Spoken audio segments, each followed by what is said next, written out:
Hey guys, welcome back to the Curly Reader. My name's Amanda, and today I want to share with you the books that I'm hoping to read in April.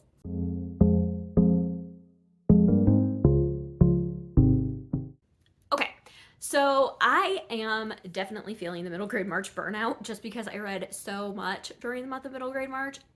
I had a fantastic reading month, but I'm definitely like winding down. So I have quite a stack here, but full disclosure, I have no intention of actually reading every single book on this stack.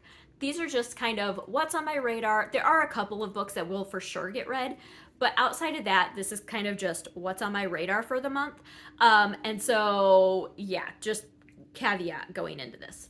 So, the first book that I want to mention is a book that I'm actually reading as a read along with Sam at Book Vibes. Her and I are both going to be reading The Tobacco Wives by Adele Myers during the month of April, and then we are going to be having a live discussion discussing our thoughts about the book on my channel on April 26th at 7 p.m. All of that will be down in the description box.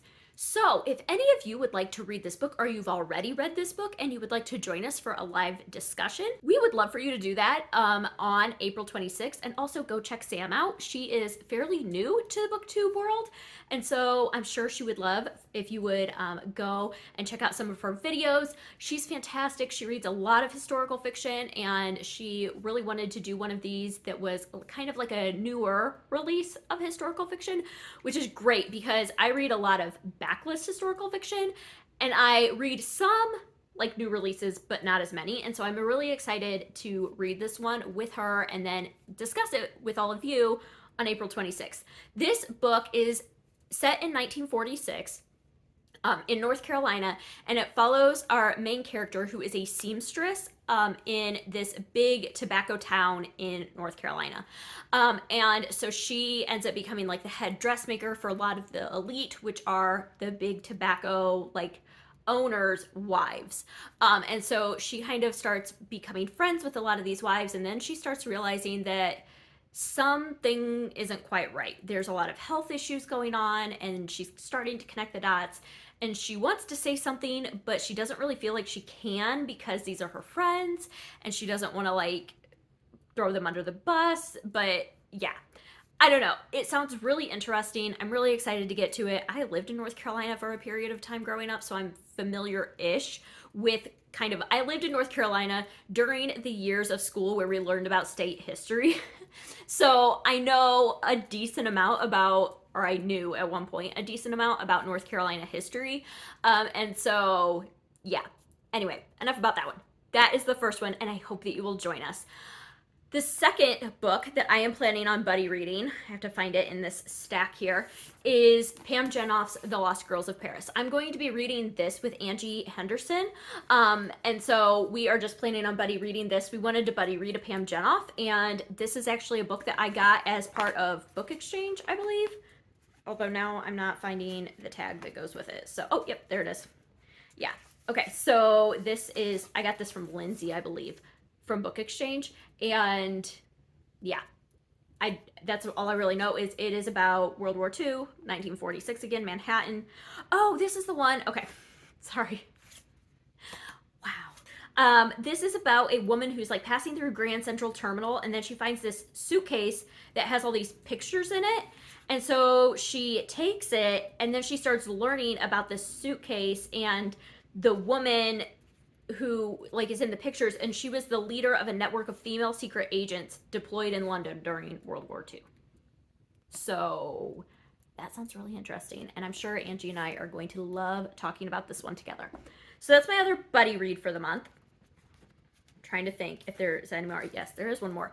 So in February, I started reading Starsight by Brandon Sanderson with Karina at What Brings Karina Joy, and so we're reading this together, and then we set it to the side for middle grade March because I didn't want to be reading this during middle grade March, but I got a decent chunk into it before I set it down, and I want to finish this. So that is another buddy read that will be getting done. Okay, And then I have a couple of other things. So the first thing is my friend Lindsay from Lindsay's Little Library and Sarah from Sarah's Nightstand. They do Booklist Thursdays every Thursday together, and they are doing a readathon called the Booklist Backlist, I think, a readathon. And so the idea is to read backlist books for the week. They have 5 different prompts that you can fill, and the goal is to kind of get some of these backlist books read. So like I said, they have 5 prompts. I picked a book for every prompt.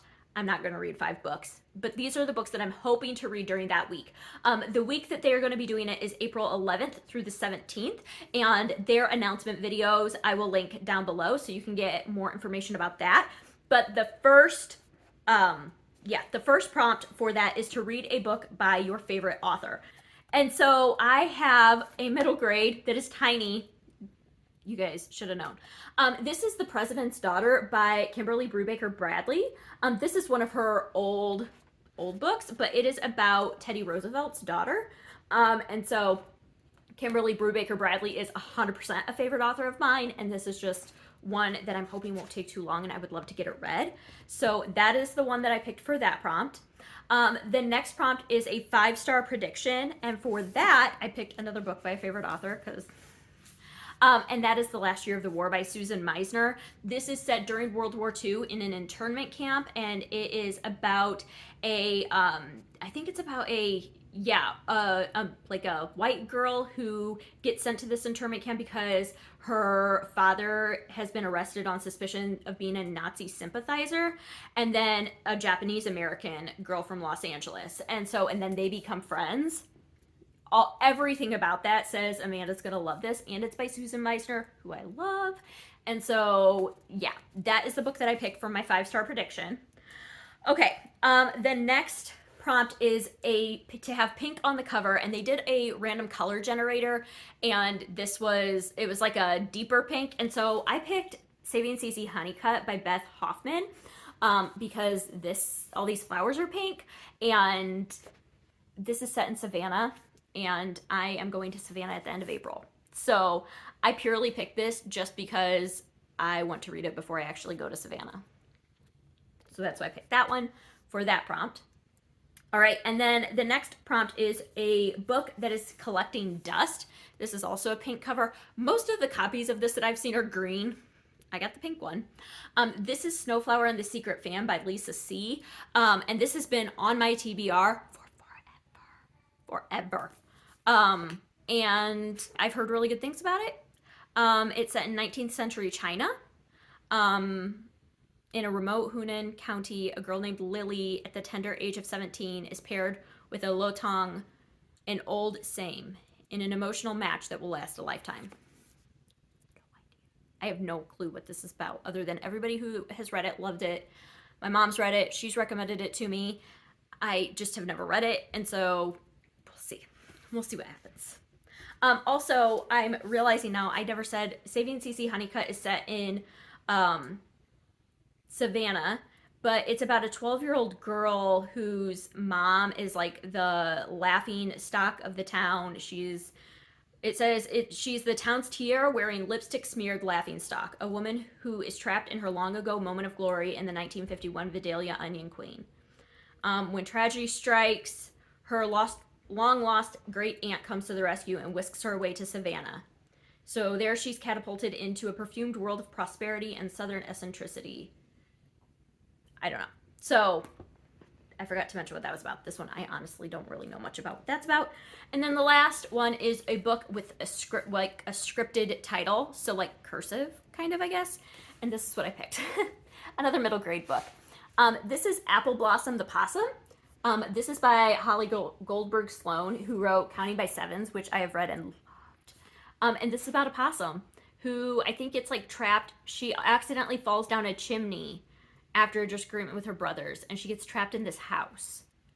And she has like all these amazing things to see, and it's just very fun. It's very floppy, and there's all these cute little illustrations throughout it, and it just looks like a lot of fun.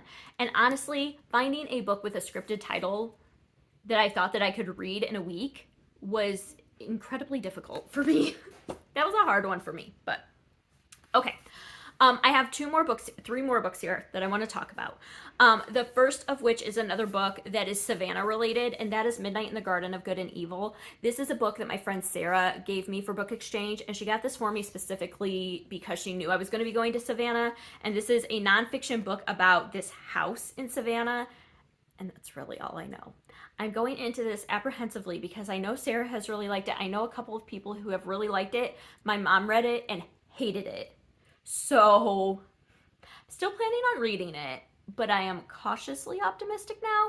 So, I don't know. We'll see. And then the next book is a book to fill Chantel at An Intentional Life's Read Your Bookshelf challenge for the month. Her challenge for the month is to read a book that all of your initials are in the title, or that your initials are in the title. And I found a book that have all of my initials in the title. So, A for Amanda, and then I'm not going to tell you what the other letters are. You're just going to have to take my word for it that this book has them all in it. And that is The Book of Unknown Americans by Christina Henriquez. This is about a girl and a boy who fall in love. 15-year-old girl. She is horrifically injured, and her only hope her family sees for her recovery lies in the United States. So they leave Mexico and go north, and after they settle, the son of one of their new neighbors recognizes a kindred spirit in this beautiful, damaged outsider.